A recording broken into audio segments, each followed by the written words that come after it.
الأرواح الشريرة دي لو دخلت تطلع زي ما تكون بتهش الدبان. المسافة بين الملكوت والجحيم 30 سم. إبليس بيعتمد في حربه مع المؤمن على الجهل.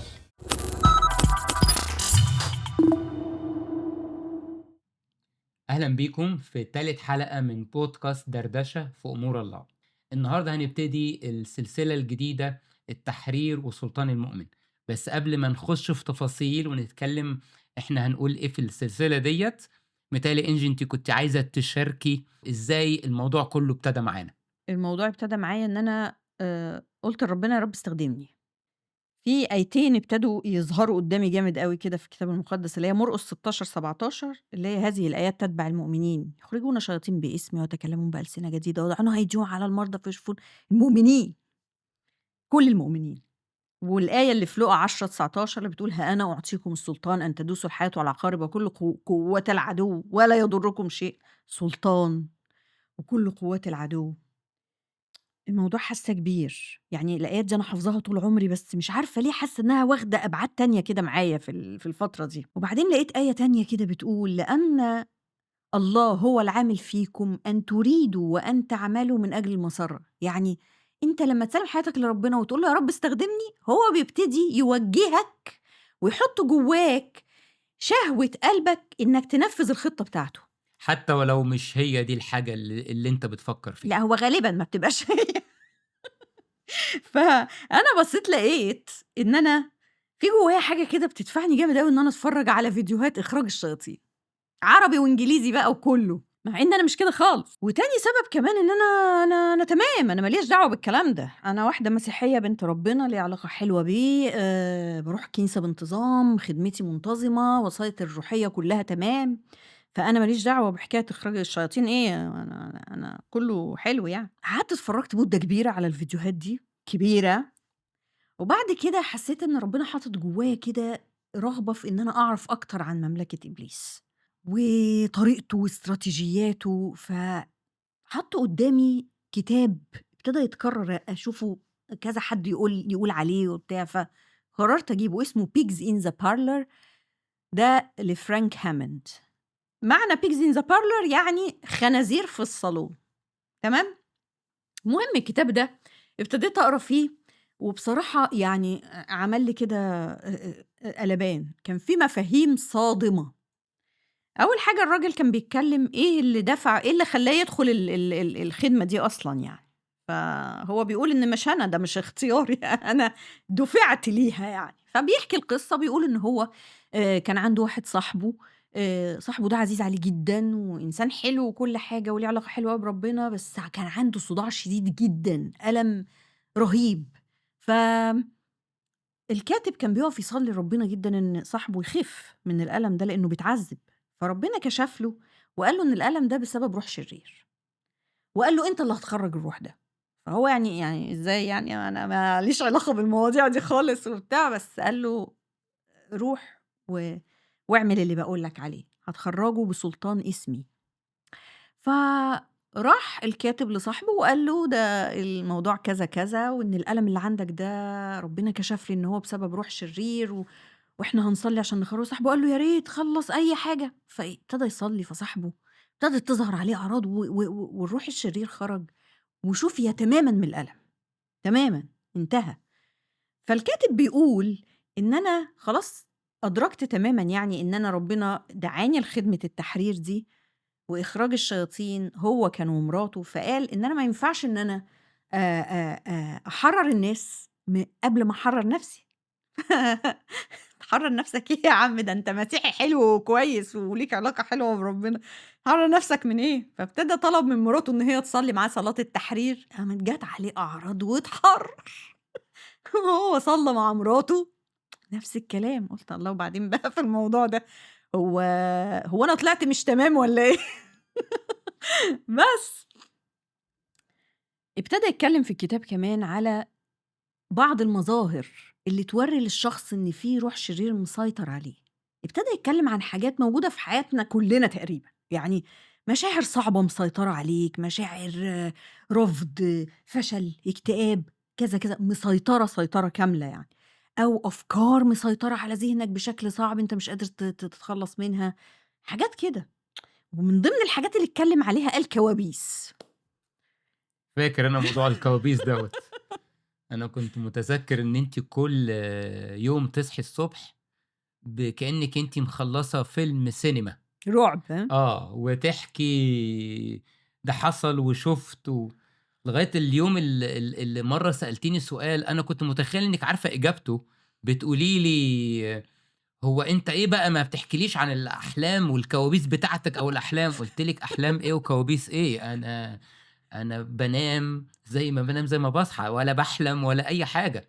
وفاكر الصدمة بتاعتِك ساعتها إن لمّا ابتديتِ تعرفي اللي هو لأ، ده مش دي حاجة طبيعية عند كل الناس، ده أنا عندي مشكلة لإن كان كل يوم بييجي لِك كوابيس. أنا فاكر أوقات كتير كنت باصحّيكِ بالليل بيبقى باشوف آثار الكوابيس عليكِ، أنا دي فدي طول حياتي، إمم، أنا من وأنا صغيّرة لغاية أنا النوم عندي يعني أحلام 99% منها كوابيس، إمم، هو ده النوم.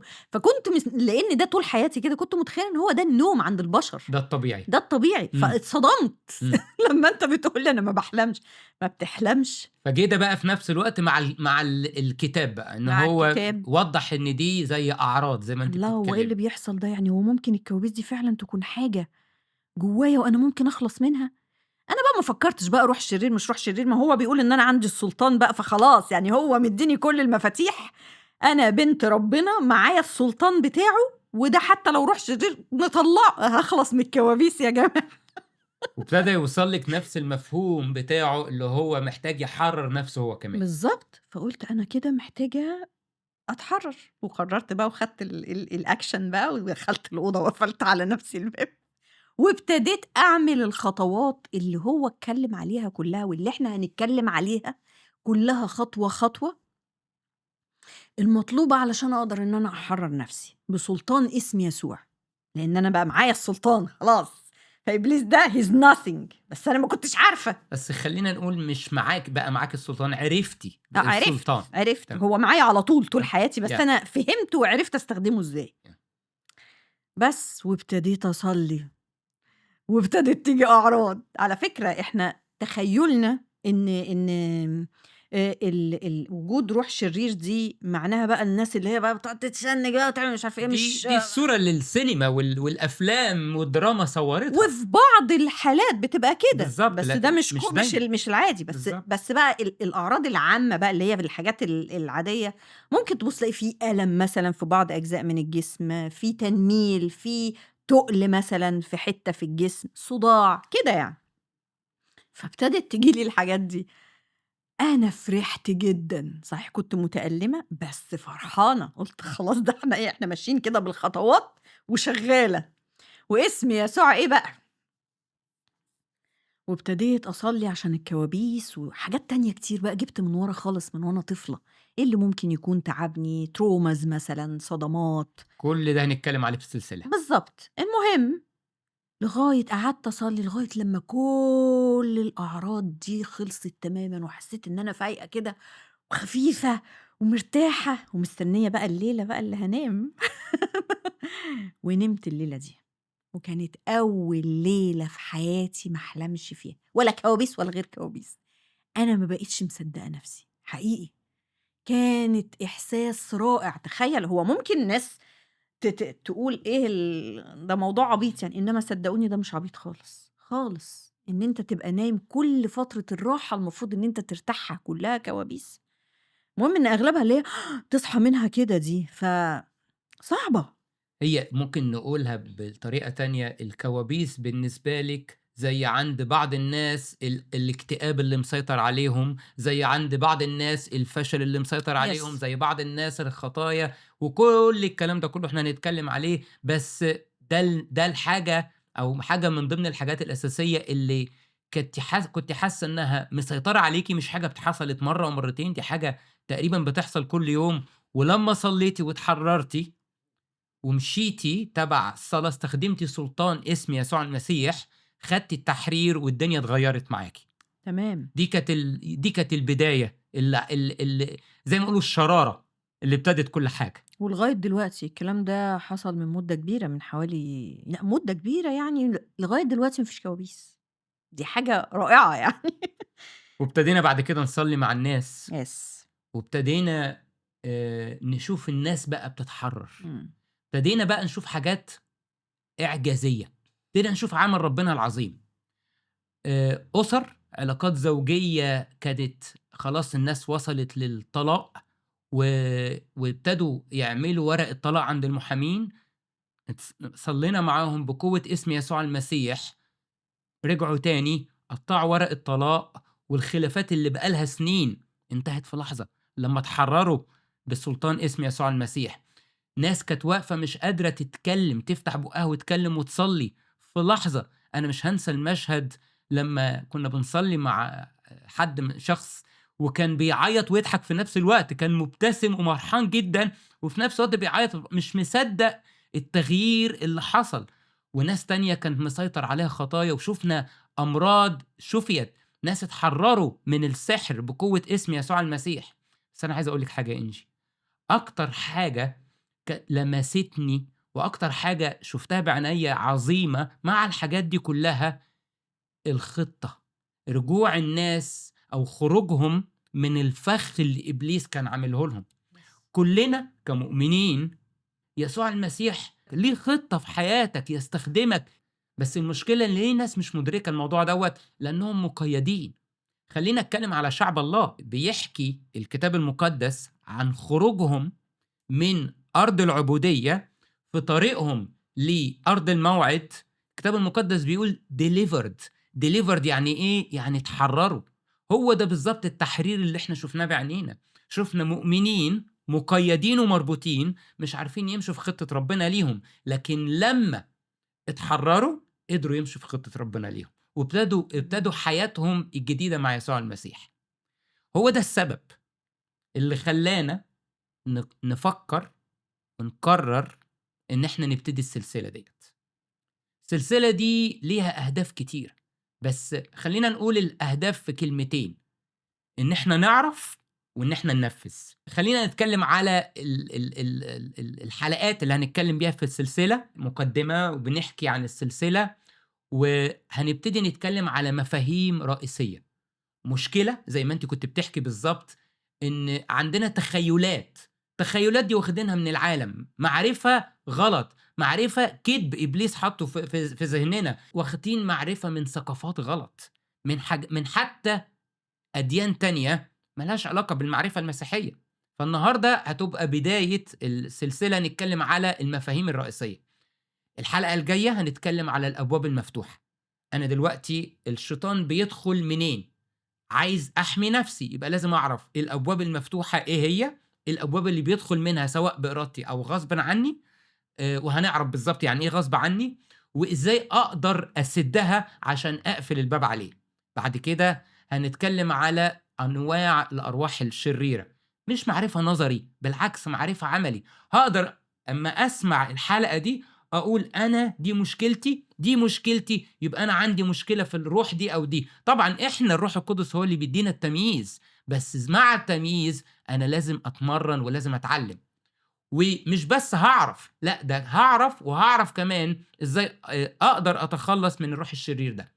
بعدين الحلقة اللي بعدها إزاي أجهّز نفسي للتحرير، إيه اللي أنا محتاجه؟ خلّيني أدّي hint كده سريع، توبة، محتاج أغفر للناس، محتاج أكسّر العهود اللي بيني وبين الشيطان، مش هاقول أكتر من كده عشان خاطر. أنا already excited. وفي نفس الحلقة ديّة هنتكلم عن الصلاة، إيه صلاة التحرير اللي أقدر أصلّيها، وفي آخر الحلقة هنصلّي مع بعض، وبعدين زي ما أنا اتحرّرت أُستخدم بقوة وسلطان اسم يسوع المسيح إني أحرّر غيري، وبعدين إزاي أحافظ على التحرير. التحرير مش هو أبدًا الهدف، التحرير دي الوسيلة اللي بيها أوصل إن أنا أبتدي أنفّذ خطة ربنا في حياتي. الروح الشرير بيخرج لو لقى المكان مكنوس وفاضي، يعني يسوع المسيح مش ماليه، بيرجع تاني ب7 أرواح أشَر منه. فدي رحلة سريعة في السلسلة، معرفة وصلاة وفي الآخر تحرير، وكمان مش زي ما أنا اتحررت أبتدي أحرر غيري وأحافظ على التحرير. بتمنى قوي ان كل الناس اللي بتتفرج علينا وانتوا قاعدين بتسمعوا ما تبصوش على ان دي معلومات تدخل هنا. يعني الموضوع ده حقيقي مفيد لينا من جوانب كتير. اول حتة ان احنا نتحرر، تاني حتة ان احنا بيجهزنا كلنا تمام. علشان نبقى احرار ونروح نحرر اخواتنا. تمام. أنتِ عايزة تقولي إن عملي، ما نتفرّجش على كلام نظري، كلام عملي. أنا عايز أضيف كمان طلب تاني، إن الحلقات دي كلّها مبنية على بعض، وكلّها مهمة، سلسلة متكاملة، يا ريت نحاول نشوفها بالترتيب. يس. بيتهيأ لي إحنا اتكلّمنا كتير في المقدمة، خلّينا بقى نبتدي موضوع الحلقة ديّة أو أول حلقة اللي هو المفاهيم الأساسية. متهيأ لي أول مفهوم محتاجين نتكلّم عنه هو يعني إيه التحرير؟ الروح الشرير لما بيبقى موجود بيبقى ليه تأثير وسيطرة. التحرير ده هو التخلص من تأثير وسيطرة الروح الشرير على الإنسان. لازم نأكد جدا على مفهوم إن إحنا كأولاد ربنا مفيش حاجة اسمها إن الروح الشرير لابسك أو يملكك، دي غير موجودة. يعني الكتاب اللي أنا قلت عليه ده اسمه إيه؟ pigs in the parlor. يعني إيه pigs in the parlor؟ خنازير في الصالون. يعني إيه؟ يعني تخيل كده إن أنت عندك صالون جميل قوي قوي قوي ودخلوا شوية خنازير، أنت هتعمل إيه للخنازير؟ هتقول لهم اتفضلوا ولا نظف وراكم عشان توسخوا على نظافة؟ لا، هو أكشن واحد بس هتعمله بره. هو ده اللي إحنا بنعمله. إحنا سلطان اسم يسوع معانا. الأرواح الشريرة دي لو دخلت تطلع زي ما تكون بتهش الدبان بسلطان اسم الرب يسوع اللي معانا. طب فين في الكتاب المقدس التحرير اللي إحنا قاعدين بنتكلّم عليه من الصبح؟ يعني هل في مرجعية في الكتاب المقدس هو للكلام دوّة؟ خدمة السيد المسيح كان فيها إخراج الشياطين واضح جدًا. يعني هو أساسًا كان الشفا وإخراج الشياطين ما بيفرقهمش عن بعض. يعني مثلًا في مريم المجدلية، موقف مريم المجدلية في لوقا 8، ما هو بيقول: "ومريم التي تدعى المجدلية التي أخرج منها 7 شياطين." مثلًا متى 17 بيقول لك: "فانتهروا يسوع فخرج منه الشيطان فشُفي الغلام في الحال." يعني هنا الشفاء وإخراج الشياطين مع بعض. في لوقا 11 وكان يخرج شيطان وكان أخرس، فلما خرج الشيطان تكلم الأخرس فتعجب الجموع. فدي حاجات بسيطة جدا، يعني عشان ما نطول احنا مش هنقدر نجيب كل المواقف بتاعت السيد المسيح وخدمته وإخراج الشياطين انفولفد فيها. خدمة يسوع المسيح كانت تعليم وشفاء أمراض وإخراج شياطين. تمام. في آية جميلة عايز أتكلّم عليها كمان، متى 12: "ولكن إن كنت أنا بروح الله أخرج الشياطين فقد أقبل عليكم ملكوت الله." وده المفهوم التاني اللي أنا عايز أتكلّم عليه.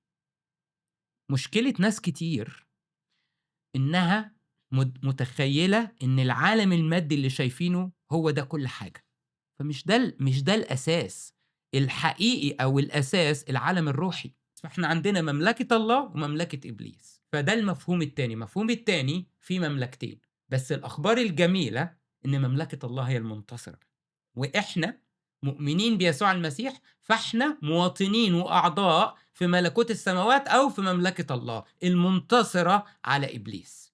المملكتين دول دايماً في صراع مستمر. اصحوا واسهروا لأن إبليس عدوكم يجول كأسد زائر ملتمساً من يبتلعه. فأنا لازم أكون متيقظ لديت وأكون مخلي بالي. ليه؟ لأن في صراع مستمر. في ناس ممكن تقلق لما تسمع الكلام ده، بس أنا عايز أقول لأ، ما تقلقش، لأن طول ما أنت عارف كتابك المقدس كويس جدًا، وعارف كلمة الله، ما تقدرش تقلق. ليه؟ نحط قدامنا الآية اللي في أفسس 6 اللي بتقول: "البسوا سلاح الله الكامل لكي تقدروا أن تثبتوا ضد مكايد إبليس." يبقى في صراع وفي مملكتين، في مملكة الله وفي مملكة إبليس، لكن إحنا منتصرين في مملكة الله، لأن معانا الأسلحة اللي ربنا اداها لنا، زي سلاح الله الكامل وسلطان اسم يسوع المسيح وحماية دمه. وهنتكلم أكتر وأكتر عن التفاصيل ديّة. فدي النقطة أو ده المفهوم التاني. إحنا أول مفهوم كده اتكلمنا عليه مفهوم التحرير، تاني مفهوم المملكتين والصراع اللي بينهم، تالت مفهوم نحب نتكلم فيه سلطان المؤمن. سلطان المؤمن. سلطان المؤمن ده بقى مقسوم لاتنين: سلطان والمؤمن. فنتكلم الأول على السلطان. إيه السلطان ده؟ سلطان مين؟ السلطان هو سلطان الرب يسوع المسيح، سلطان اسمه وسلطان دمه.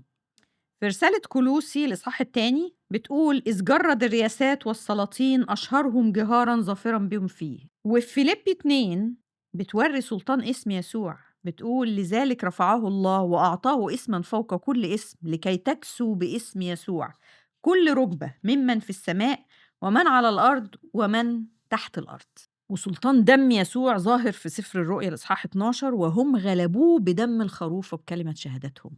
يسوع بقى السلطان الجميل ده كله قام مديهولنا لما بيقولها: أنا أعطيكم السلطان، زي ما قلنا، أن تدوسوا الحياة والعقارب وكل قوات العدو. كل قوة العدو. كل قوات العدو، واداه لكل المؤمنين. Yeah. هذه الآيات تتبع المؤمنين. فرجع 70 بفرح قائلين: حتى الشياطين تخضع لنا باسمك. يعني السلطان سلطان اسم يسوع، سلطان دم يسوع، كله للرب يسوع المسيح.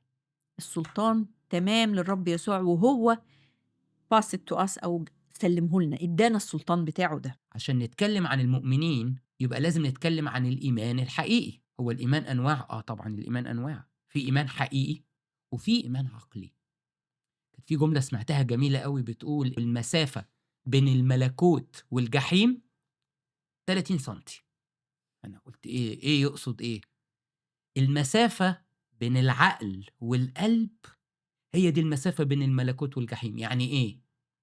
لو معرفتي بيسوع المسيح وقفت هنا وما وصلتش لقلبي، بقت معرفة عقلية.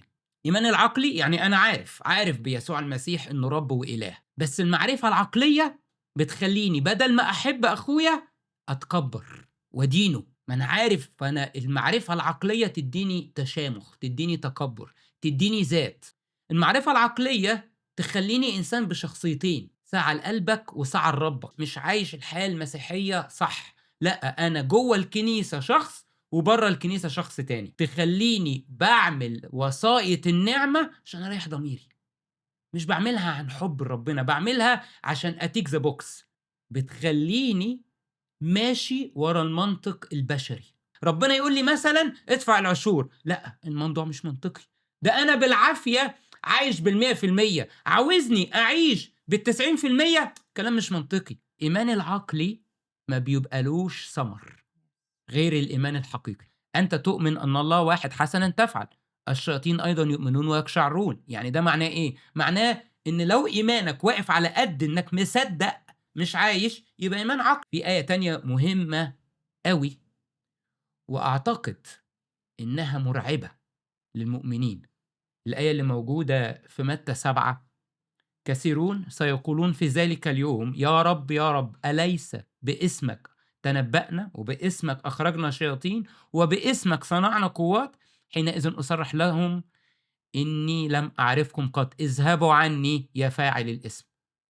هم دول أصحاب الإيمان العقلي، هم دول اللي إيمانهم ما تحولش لحياة حقيقية وعلاقة شخصية مع المسيح. الشخص اللي بيبقى إيمانه إيمان عقلي لما يجي يستخدم السلطان ده ويبتدي إن هو يشوف المعجزات بتحصل، بيبقى صعب إن هو يدي المجد لربنا.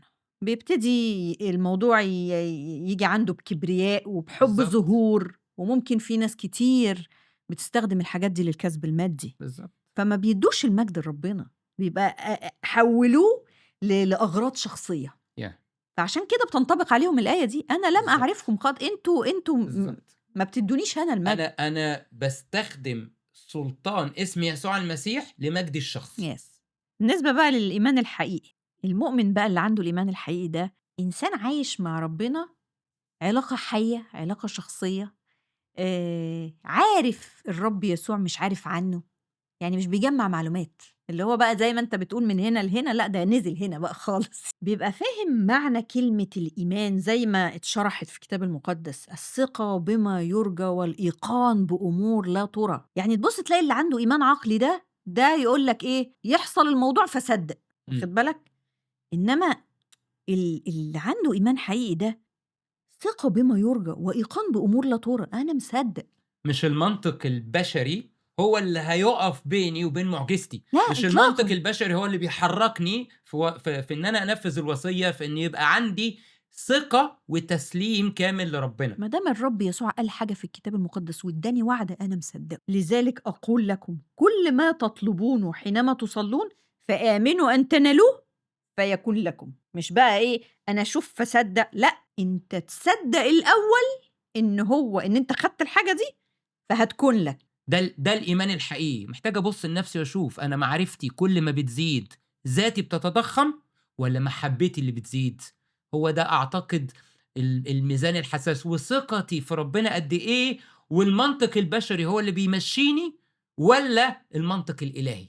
وهل وأنا باقرا الوعود بتاعة السيد المسيح في الكتاب المقدس، أنا مصدّق والّا باقول ده كلام نظري؟ سمعتها، ناس باتكلّم معاهم وباقول طب ما هو ده كذا وكذا والسيد المسيح قال كذا، لا، لا، لا، ده كلام نظري، ده مستحيل يحصل. إزاي المعرفة دي كلّها في الذهن وفي آخر المطاف يتقال كلمة إن وعود ربنا في الكتاب المقدس كلام نظري. في آية جميلة أوي في يعقوب الإصحاح الرابع آية 7 بتقول: "اخضعوا لله، قاوموا إبليس فيهرب منكم." اللي عنده الإيمان الحقيقي ده بقى بتنطبق عليه دي، عشان نقاوم إبليس ويهرب في خضوع لله الأول. الخضوع ده مش هينتج أبدًا إلا عن علاقة حقيقية وإيمان حقيقي بالرب يسوع. العلاقة الحقيقية دي بيبقى فيها تسليم كامل، لإنك خلاص صدّقت إيمان بما لا أنا مش لازم أشوف أنا مصدّق، تسليم كامل وتبعية اختيارية كاملة، إبليس يجري منه، ياه! يجري منه على طول. بالضبط، لأنه مش بيشوفه هو، هو بيشوف يسوع بالضبط. المسيح اللي خاضع اللي الإنسان خاضع ليه. المؤمن الحقيقي ده لمّا بيمارس السلطان بتاعه بقى، سلطان اسم الرب يسوع، ويشوف المعجزات بيفرح جدًا، لإنه اشترك مع الرب يسوع في عمله التحريري، بيدّي له كل المجد.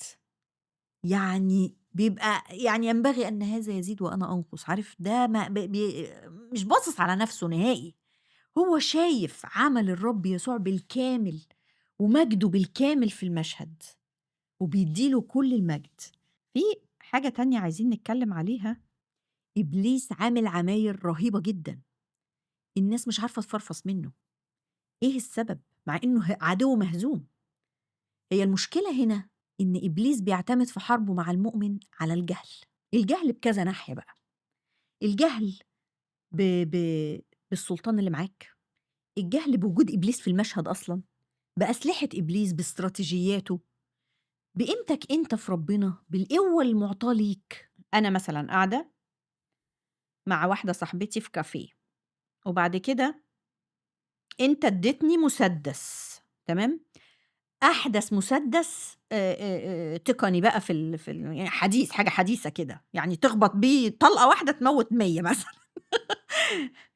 هي بتسألني، بتقول لي: "هو إيه المسدس اللي في جيبِك ده؟" بس بقى في الترابيزة اللي جنبنا في واحد حرامي قاعد، أوكي، وسامع الحوار كلّه، فهي بتسألني: "إيه المسدس اللي في جيبِك ده؟" باقول لها: "ده مسدس بشوي ادّاهوني علشان لو حد اتهجم عليَّ في الشارع والّا حاجة، بس بصراحة أنا ما أعرفش المسدس ده بيشتغل إزاي وما أعرفش أي حاجة، محطوط وخلاص." الحرامي ده سامع. تفتكر لمّا أمشي الحرامي ده هيخاف يهجم عليَّ ويسرقني؟ أكيد مش هيخاف، ليه؟ لإنه سمعني بودانه إن أنا باقول إن أنا ما أعرفش السلاح اللي معايا ده، هو فاهم كويس جدًا إن المسدس ده لو بس أنا فكّرت أستخدمه هو خلاص يعني في خبر كان. إنما أنا لو أنا قاعدة معاها وهي سألتني نفس السؤال كده وقُلت لها: ده بشوي ادّاني مسدس شاريه لي، ده أحدث طراز، ده الطلقة منه تموّت 100 في مرّة واحدة، ما حدش يقدر يقرّب منّي أبدًا. وهو سامع الكلام ده هيقدر يقرّب؟ مستحيل. نفس الكلام، إبليس عارف إن إحنا معانا السلطان، بس عارف إن إحنا مش فاهمين، ما نعرفش إن إحنا أصلًا معانا السلطان، أو إن إحنا نستخدمه إزاي، نفعّله إزاي، أو إيه هو السلطان. كتير بيعتبروا كلام نظري، زي ما إحنا بالضبط، لسه قايلين. yes، بالضبط كده. ف ما ما م مش هيخاف مننا، يعني مش معنى إن أنا معايا السلطان إن إبليس هيخاف منّي فمش هيحاربني، لأ، هو هيخاف منّك لو أنت فاهم أنت مين وإيه اللي معاك والقوة اللي معاك وهتقدر تحاربه والّا لأ. أنا أذكر في مرّة حلمت حلم كنت قاعدة على البحر وبعدين في ديناصور كبير أوي أسود خرج من المَيّة، وقعد يجري ورايا وأنا مرعوبة وأجري، وكل ما بابُص ورايا كده أبُص ألاقيه بيكبر وبيتوحّش وبيهجم عايز يهجم عليّا، فأنا جريت وبعد كده بصّيت لقيت قدّامي حيطة سَد. فأول لمّا لقيت قدّامي الحيطة السد اتلفّيت اتدوّرت له وبعدين قُمت قايلة باسم الرب يسوع، عملت إيدي كده وقُلت باسم الرب يسوع، فبصّيت لقيته قام رجع لورا شوية، فأنا خدت زي courage كده أو شجاعة إن أنا اللي أقرّب وأنا رافعة إيدي كده وباقول باسم الرب يسوع، فكل أمّا أقرّب وأنا باقول باسم الرب يسوع كده وأقرّب عليه يخاف ويرجع ويصغر، فابتديت أنا أقرّب وهو يرجع ويصغر لغاية لمّا بقى عامل زي الصرصار، فلمّا صحيت من النوم وقاعدة مع ربنا فباسأله باقول له يعني أكيد الحلم ده ليه معنى، فالروح القدس قال لي أيوه ده حال ولادي مع إبليس، اللي بيبقى عارف وفاهم السلطان اللي معاه وبيستخدمه إبليس هيتحول يبقى تحت رجليه، لأن أنا باقول تدوسوا يعني بتدوسوا برجليكم، أنتم هتدوسوا صرصار مش هتدوسوا ديناصور، إنما اللي مش فاهم السلطان اللي معاه ومش فاهم يستخدمه إزاي، إبليس بيتوحّش عليه وبييجي عليه بقى اللي هي إيه، كأسد زائر يجول ملتمسًا من يبتلعه. عايزين ناخد بالنا من الآية دي كويس أوي، كأسد زائر. الآية دي ما بتقولش إن الشيطان أو إبليس أسد، بتقول كأسد زائر. يعني إيه أسد زائر؟ يعني فار، فار بس بيعمل صوت أسد. بيمثّل إحنا إنه أسد. كلنا بنتخض، لف للفار وشوفه هتلاقيه فار بس صوت أسد. ياخدني للمفهوم التاني اللي عايز أتكلم فيه، سؤال كتير بيسأله لنا، ليه إحنا محتاجين نعرف عن إبليس وعن استراتيجيته؟ طب ما أنا أركز في علاقتي مع يسوع المسيح وخلاص كفاية. أقول له أكيد مهم إنك تركز في علاقتك مع يسوع المسيح، بس خليني أديك مثل عملي يوصل لك الفكرة. عايزك تتخيل إن في بلدين بيحاربوا بعض، وفي بلد فيهم خدت قرار إن أنا هركز في بلدي بنسبة كبيرة جدا، البلد دي هتخسر الحرب. ليه؟ أنا ما أعرفش عدوي، ما أعرفش هو بيهجم إزاي، ما أعرفش إيه أسلحة أو نقط القوة بتاعته، نقط الضعف اللي عندي اللي هو بأسلحته هيهجم عليها، فمش هعرف أدافع عن نفسي. حاجات كتير جدا جدا أي بلد أو أي جيش بيحارب التاني بيدرسها عن الجيش التاني يمكن أكتر ما بيدرس نفسه. ده نفس الموضوع. إبليس عدو شرير، إبليس بيجيلي في أكتر لحظة أنا ضعيف فيها. إبليس بيتابعني كل دقيقة، مش كده بس، ده إبليس ممكن يهيئ مواقف علشان أقع. فلو أنا مش عارف إبليس، مش عارف استراتيجيته، مش عارف هو بيهاجم إزاي، مش أقدر أحمي نفسي وأحارب. صح. وده هنتكلم عليه في الحلقة الجاية اللي هي الأبواب المفتوحة. إيه الأبواب اللي إبليس بيدخل منها أو دخل منها علشان أطرده واقفل. وأقفل الأبواب دي وأمنعه إنه يدخل تاني، علشان أبني أسواري علشان أمنع إن هو يهجم عليا. زي ما أنا محتاج أبني وأركز على علاقتي بيسوع المسيح، ودي ما فيهاش نقاش، زي ما أنا محتاج أعرف عن إبليس، أعرف خططه، أعرف أسلحته، علشان أقدر مش بس أحمي نفسي، لأ ده أنا كمان أهجم عليه وأهزمه. زي ما أنت كنت بتحكي في الحلم بتاعك، الآية اللي كتير منا للأسف فاهمها غلط، وأبواب الجحيم لن تقوى عليها. أبواب الجحيم لن تقوى على الكنيسة ولن تقوى على المؤمنين بسلطان اسم يسوع المسيح وبحماية دم يسوع المسيح.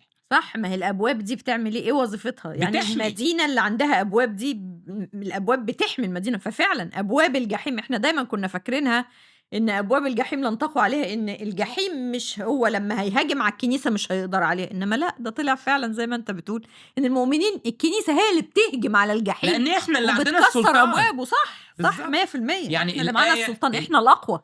في آية مهمة أوي لازم نبقى حاطينها قدامنا، رسالة بولس الرسول لأهل كورنثوس الرسالة التانية الإصحاح التاني، لئلا يطمع فينا الشيطان لأننا لا نجهل أفكاره.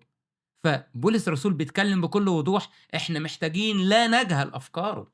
عايزك كده تتخيل معايا أنت في ساحة حرب وخدت قرار إن هتجاهل العدو بتاعي، هغمض عينيا وهديله ظهري وهحاربه بالمسطرة.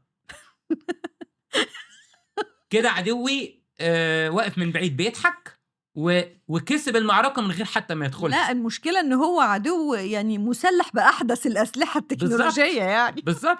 السؤال ده فكرني بسؤال تاني يمكن بنتسأله أو بيتفتح قدامنا أكتر من السؤال الأولاني محتاج أعرف عن إبليس ولا لأ، اللي هو إيه اللي أنت بتتكلم عليه؟ أنا مؤمن بيسوع المسيح، أنا باصلي، أنا باصوم، أنا باخد جسد الرب ودمه، أنا محمي. ما فيش حاجة اسمها الشيطان يقرب لي أو يبقى ليه سيطرة عليا في حياتي. عاوزين نتخيل إن حياتك أرض 10 متر في 10 متر، أنت بنيت سور حوالين الأرض دي كلها وزرعت زرع جيد، بس في حتة متر من السور مفتوحة. حصل إيه في الحتة المفتوحة أو السور اللي مش اللي مفتوح دوت؟ هيدخل إنسان شرير وهيزرع زرع شرير، الأرض كلها هتتأثر. هي دي الأبواب المفتوحة اللي بنتكلم عنها، هي دي المداخل اللي إبليس بيدخل منها وبيأذي. إحنا هنتكلم في الأبواب المفتوحة صح، بس يا ريت تقول لنا مثل كده مثلًا علشان يقرّب الفكرة. خلينا نتكلم مثلا عن الأزواج. الزوج في الشغل حصل مشاكل مع المدير مع زمايله، غضب، دخل البيت غضبان متضايق، ما فيهاش مشكلة. تاني يوم، تالت يوم، عصبية مستمرة. ابتدى وجود الزوج أو الأب في البيت بيرتبط ارتباط بالغضب وبالزعيق وبالنرفزة. ابتدى الإنسان ده على نفسه يقول أنا إنسان غضوب، فهو سمح للروح الشريرة، لروح الغضب، إنها تدخل وتستقر، وهو بيسمي نفسه أنا عصبي، أنا غضوب. فيبتدي بعد كده الغضب يؤدي لإيه؟ خلافات أسرية، يبتدي يؤدي لمشاكل، يبتدي يؤدي لمشاكل مع الأولاد نفسهم.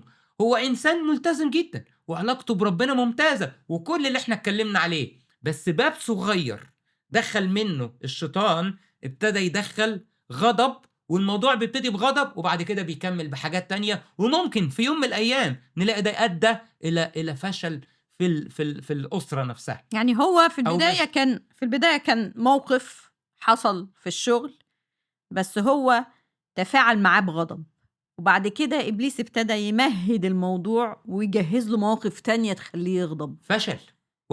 واحد قدم على شغل مرة واتنين وتلاتة، ابتدى يقول أنا إنسان فاشل، ابتدى يحط على نفسه، ما هو يتكلم على إبليس اللي نفسه حدف له الفكرة. بالسلب. بالظبط، ابتدى يتكلم على نفسه بالسلب، أنا إنسان فاشل. وبعد كده أما خد ديت ابتدى يفشل. بعد كده هوت هيحصل له إيه؟ تلاقي الفشل يجر يأس، اليأس مع بعض الناس بيؤدي الانتحار. ابتدت بفشل مرة واتنين، بس أدت لدمار، رغم إنه ممكن برضو نفس الكلام يكون إنسان علاقته بربنا كويسة جدا، مسيحي وملتزم وكل حاجة.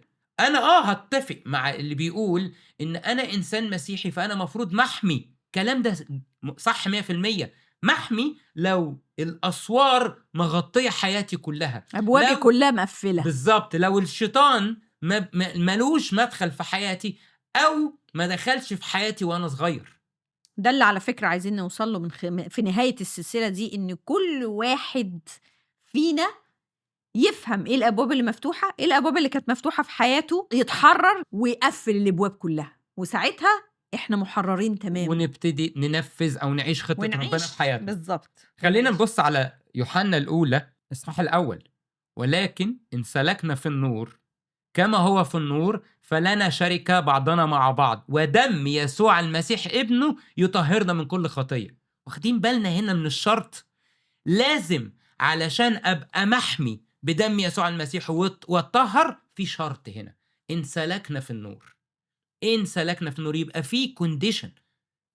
أنا ممكن أسلك في النور، بس في حتة ضلمة لازم أخلي بالي منها، إن الحتة الضلمة دي هي اللي بتدي مدخل لإبليس، فبيكون فرصة لأن الأرواح الشريرة والشيطان يهاجمني من الحتة ديت. عشان كده الإجابة على سؤال هل أنا محمي من دخول الأرواح الشريرة لمجرد إني مسيحي؟ لأ، في شرط. خلينا نفتكر شعب بني إسرائيل، الضربة 10، ضربة الأبكار. هل لما موسى راح كلم الشعب قال لهم لمجرد إنكم شعب بني إسرائيل أنتم محميين؟ لأ، قال لهم إيه؟ محتاجين تجيبوا خروف هتذبحوه، هتحطوا الدم على العتبة العليا والقائمتين اللي هو رمز للصليب. فأنت محتاج تلتزم بالوصية علشان تاخد الحماية. مش مجرد إني مسيحي فأنا محمي، بالعكس، أنا مسيحي الشيطان بيهاجمني أكتر، عينه عليا، عايز يجي ويهاجمني علشان يقضي عليا، لأن أنا لو عرفت سلطاني ههزمه، وبالعكس مش بس ههزمه، لا ده أنا كمان هحرر ناس تانية. بس هل أقدر إن أنا أبقى محمي؟ طبعا. إزاي؟ ده اللي احنا هنعرفه في السلسلة. عشان كده قلنا السلسلة معرفة وتنفيذ عملي للتحرير. كم مفهوم اتكلمنا عنهم لغاية دلوقتي؟ اتكلمنا على مفهوم التحرير، اتكلمنا على المملكتين، اتكلمنا على سلطان المؤمن، واتكلمنا على ان الشيطان عدو مهزوم. جاوبنا على سؤالين مهمين جدا: ليه المفروض اعرف عن الشيطان؟ والسؤال اللي بعديه: هل انا محمي من دخول الارواح الشريرة لمجرد اني مسيحي او لا؟ خلينا نوصل لاخر مفهوم عايزين نتكلم فيه النهاردة، واعتقد ان كتير جدا بيسألوا نفسهم السؤال ده: ازاي اعرف اني محتاج اتحرر؟ هو في البداية كده مفيش إنسان على وجه الأرض مش محتاج تحرير. الكلام ممكن يبدو صعب شوية، بس يعني مين فينا في فترة من حياته ما اداش لإبليس فرصة عن طريق مثلا إبليس حدف له فكرة، هو خدها من هنا دخلت هنا عاش بيها، زي مثلا إيه، انت محدش بيحبك، انت مرفوض، انت فاشل. الافكار اللي هي دي ابسط حاجه يعني. الشيطان ذكي انه لما بيبعت الفكرة ما بيقولكش انت، ده بيلبسها لك فيك، فبيقول لك انا فاشل، بيقول لك انا ما هو مرفوض. بيتقمص. بالظبط. فدي اللي بتخلي الفكرة، عارفة، لو بيقول لك انت هتقدر تدرك. فكتير مننا يقول لك انا عمري ما سمعت الشيطان بيقول لي انت فاشل. هو ما بيقولكش انت فاشل، هو بيجي يقول لك انا فاشل. فانت بتعمل ايه؟ بتاخد الفكرة وتشتريها وتقول انا فاشل، انا مرفوض، انا ما حدش بيحبني فعلا، انا مظلوم، انا مين بيحبني هنا في البيت؟ الذهن ده هو ساحة القتال مع ابليس. يا هو بيقعد يحدف لنا افكار. مفهوم ان انا مش اي فكره تجيلي معناها ان انا لازم افكر فيها، دي حاجه مهمه جدا. مش اي فكره تتحدف لي في دماغي ده معناها ان انا افكر فيها. طول ما هو ماشي عمال يحدف في دماغنا افكار سلبيه جدا عن نفسنا وعن حياتنا، واحنا بناخد ونستوعب. هو اول لما انت بتاخد الفكره بتاعته وتتفق معاه فيها، يو الاين معاه فيها، خلاص ده باب مفتوح. اي مشاعر صعبه انت حاسس ان هي مسيطره عليك ومش عارف تتخلص منها باي شكل مهما حاولت، زي مثلا مشاعر خوف صعبه، قلق، احباط شديد، اكتئاب شديد، مسيطره عليك ومهما حاولت تتخلص منها ما انتش عارف. مم. حتى بتقعد تصلي بتصوم مم. بتحس كده ان هي بقت حاجه. انت بعد كده بتبتدي توصف نفسك، مم. اصل انا طبيعتي مم. ان انا عنيد، انا طبيعتي ان انا غضوب، مم. انا عصبي اصلي فمحدش يعصبني، واخد مم. بالك كده تمام. يعني. فدي أول حاجة، يعني أول نقطة، اللي هو لو أنا عندي مشاعر أو أفكار مسيطرة عليا سيطرة كاملة لدرجة إنها بقت جزء من شخصيتي، أنا محتاج أتحرر من الموضوع دوت، بسبب طبعا لأن هي حاصلة بسبب أرواح شريرة، فمحتاج أتحرر منها. إيه تاني؟ بالظبط. مش بس مشاعر، افكار مم. ينطبق نفس الكلام. اي افكار مسيطره على دماغك ما انتش عارف تتخلص منها ابدا، زي تشويش، أفكار إلحاد، أفكار انتحار، مم. واخد بالك؟ آآ كل الحاجات دي نفس الكلام. لو أنت بتحاول بكل الطرق إن أنت تتخلّص منها ومش عارف وحاسس بسيطرة شديدة، ده برضه بيكون بسبب أرواح شريرة. خطايا، في خطايا كتيرة جدًا بنعملها وبنقدر نبطّلها، بس في أوقات بنوصل لمرحلة أنا مش عارف أبطّل. إدمان. إدمان الخطية، وخلينا كمان نحط معاها الإدمان عامة، Yes. إدمان السجاير، إدمان حاجات كحول. كتير. إحنا كده بنتكلم تقريبا في 3 نقط: المشاعر المسيطرة أو المشاعر السلبية المسيطرة على الإنسان، الأفكار السلبية المستمرة المسيطرة على الإنسان، والخطايا المستمرة المسيطرة أو الإدمان بجميع أنواعه. في حاجة تانية كمان، بعض الأمراض، في بعض الأمراض سببها أرواح شريرة، وده موجود في الكتاب المقدس، يعني في إنجيل لوقا الإصحاح الرابع بيقول: جميع الذين كان عندهم سقماء بأمراض مختلفة قدموهم إليه، فوضع يديه على كل واحد منهم وشفاهم، وكانت شياطين أيضا تخرج من كثيرين. يعني الناس كانوا بيقدموا له المرضى عيانين عشان يشفيهم، هو بيشفي، الشياطين بتخرج، فالشياطين هي كانت سبب الأمراض. في كمان في إنجيل لوقا الإصحاح 13 أمّا المرأة اللي هي كان فيها روح ضعف بقى لها 18 سنة، وإذ امرأة كان بها روح ضعف 18 سنة وكانت منحنية ولم تقدر أن تنتصب البتة، فلما رآها يسوع دعاها وقال لها: يا امرأة إنك محلولة من ضعفِك. خلاص هو حلّها من رباط الشيطان اللي كان رابطها بالضعف، وطرد منها روح الضعف. في أمراض بيبقى سببها الروح الشرير. أنا عايزة أشارك معاكم حاجة برضه، كنت متشخّصة بحالة في المريء قعدت معايا 19 سنة. آآ كان ألم شديد جدًا بيختلط أعراضه مع الأزمة القلبية، ألم شديد جدًا كان بييجي لي، وقعدت أروح للدكاترة، الدكاترة مش فاهمين. المهم في دكتور كبير قال لي: ده حالة اسمها انقباض مفاجئ في عضلات المريء، ما نعرفش ده بييجي من إيه وما لوش علاج. فأنتِ لمّا ييجي لِك لازم تجري على المستشفى عشان ي ي ي يستبعدوا الأزمة القلبية. وياما رُحت للمستشفى في الطوارئ بسبب الموضوع ده، وكان عذاب، عذاب.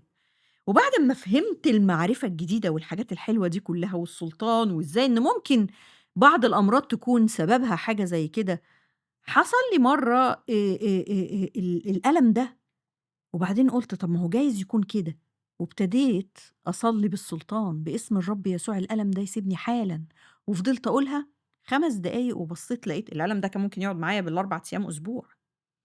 بصّيت لقيت في زي كورة حديد كده خارجة من تحت خالص وطالعة في المريء وبعدين طلعت. ما بقيتش مصدّقة، أنا يعني معقولة! معقولة كده! وبقت من ساعتها كل أمّا بس يحاول ييجي بس كده باسم الرب يسوع المسيح الألم ده يمشي فورًا vanish. ده أنا فاكر كمان حاجة تانية أكدت الموضوع دوّة، لمّا كنتِ بتصلّي حكيتِ لي إن أنتِ في يوم من الأيام كنتِ بتصلّي مع سيدة والألم هاجمِك، آه. فابتدت الموضوع يlink أكتر يbuild يتبني الاتصال وتعرفي إن فعلًا ده مرتبط، وإزاي إنِّك لمّا عرفتِ وصلّيتِ اختفى في لحظة. إمم. فالمعرفة مهمة جدًا، جدًا، جدًا، جدًا. واحدة عندها دوخة، دوخة ما بتسيبهاش. دوخة، دوخة، دوخة، لفِّت على الدكاترة إنّهم إيش يقولوا لها مش عارفة عندِك إيه في ودانِك، إيش عندِك جيوب أنفية إيه، إيش إيه، وما فيش حاجة، وكمية أدوية قد كده بتاخدها. صلّينا، الدوخة اختفت، وإحنا يعني في نفس اللحظة أول لمّا حصل التحرير، الدوخة اختفت، والضهر، مشكلة الضهر. والضهر. الحاجة التانية اللي عايز أضيفها إن عداوتنا مش مع بشر، عداوتنا مع مش مع لحم ودم، عداوتنا مع إبليس. الآية اللي في أفسس 6 بتقول مصارعتنا ليست مع دم ولحم بل مع الرؤساء، مع السلاطين، مع ولاة العالم على ظلمة هذا الدهر، مع أجناد الشر الروحية في السماويات. بالضبط، لو إبليس نجح إن هو يخلّينا نشاور على لحم ودم، yeah، هو كده كسب المعركة خلاص، بالضبط. هو كده تمام أوي، لإن هو هيوجّهك إن أنت تحارب العدو الغلط، وسايب العدو الحقيقي هو عمّال يحاربك بمنتهى الشراسة. المثل اللي كنتِ بتحكيه اللي قُلتيه قبل كده وعجبني أوي، إن حد جري وراك وضربك بالعصاية، قُمت أنت بدل ما تتكلم مع الشخص، أنت مسكت العصاية تتخانق معاها. ف لازم نعرف مين صحيح. عدونا الحقيقي ونواجهه. عدونا إبليس لمّا يعرف إنه يخلّينا نحارب بعض، هو كل اللي بيعمله إنه بيخرّج نَفْسه من المشهد وبيسيبنا نخبّط في بعض. الزوج بيشوف الزوجة عدوّته، الزوجة بتشوف زوجها عدوّها، وبالتالي ما بنعرفش نغفر لبعض. وكل ده كُلّه بيكمّل خطة إبليس إنه يقضي علينا ويخلّينا ما نمشيش في طريق النصر. مهم جدًا نعرف مين عدونا الحقيقي، مهم جدًا نعرف إيه أسلحة النصرة، مهم جدًا نعرف كتير جدًا، جدًا، جدًا، مهم نعرف الأبواب المفتوحة، مهم نعرف كل حاجة. دي كانت لمحة، كانت شوية مفاهيم اتكلمنا عليها، ابتدت تنوّر حاجات كتير.